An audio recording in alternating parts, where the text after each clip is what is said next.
কোনো এককালে স্মুথনিং করা চুলটার আজকে কিরকম অবস্থা হয়েছে দেখেছো? হ্যাঁ, আমি একদমই সময় পাচ্ছি না নিজের চুলের যত্ন করার, আর চুলটা কি হারে লম্বা হয়েছে এই 2 বছরের মধ্যে, বুঝতেই পারছো।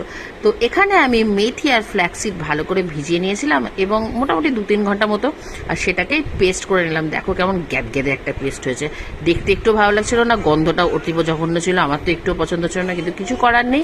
এখন আমাকে এটাকেই অ্যাপ্লাই করতে হবে মাথায়। আর পেছন থেকে আমার মেয়ের যে গলাটা পাচ্ছ সেটাকে সবাই ইগনোর করার চেষ্টা করো, যদি ভালো লাগে তাহলে শুনতে থাকো। আমি একটু ক্লামজি, তাই ভালো করে চুলটাকে পার্টিশন করে নিইনি। এই ভুলটা তোমরা অবশ্যই করো না, চুলটাকে ভালো করে পার্টিশন করে তারপরে অ্যাপ্লাই করো। আর এটা কিন্তু খুবই একটা মানে ঘর নোংরা করার মতো ব্যাপার, তো বাড়ির লোকের পারমিশন নিয়ে অবশ্যই করো, কারণ এই যে ফ্লাক্সিডের টুকরোগুলো আছে এগুলো গোটা চারিদিকে সরাবে, এবং যেহেতু ল্যালল্যালে একটা ভাব আছে তার জন্য গোটা ঘরে কিন্তু ল্যালল্যালে ভাবটা হতে পারে। তো যেখানে করবে একটু জায়গাটা বুঝে সুঝে করো। আমার মুখ দেখে বুঝতে পারছো যে এটা অ্যাপ্লাই করতে আমার একটুও ভালো লাগছে না, কিন্তু আমি যেটা শুনেছি যে ফ্ল্যাক্সিডে খুব সুন্দর চুলের শাইন আসে, আর স্ট্রেটনিংয়ে যে এফেক্টটা সেটাও ফিরে আসে। তো সেই চেষ্টাই চলছে।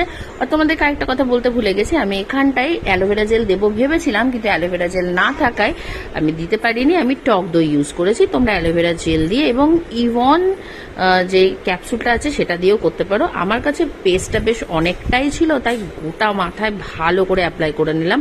এবার পারা এটাকে একটু মাথায় বসতে দেওয়ার, আর আমার কাছে সময় বলতে বাড়ির কাজ করতে করতে, তো এই নিয়েই মাথায় নিয়েই মেয়েকে খাইয়ে নিলাম, এবং খাইয়ে নেওয়ার পর পরে আমি আর টাইম পেলাম না তোমাদের জন্য যে এফেক্টটা দেখানোর জন্য, কারণ এতটাই মেয়ে জ্বালাচ্ছিল যে আমার এই ভিডিওটা শুট করতে করতে বেশ রাত হয়ে গেল।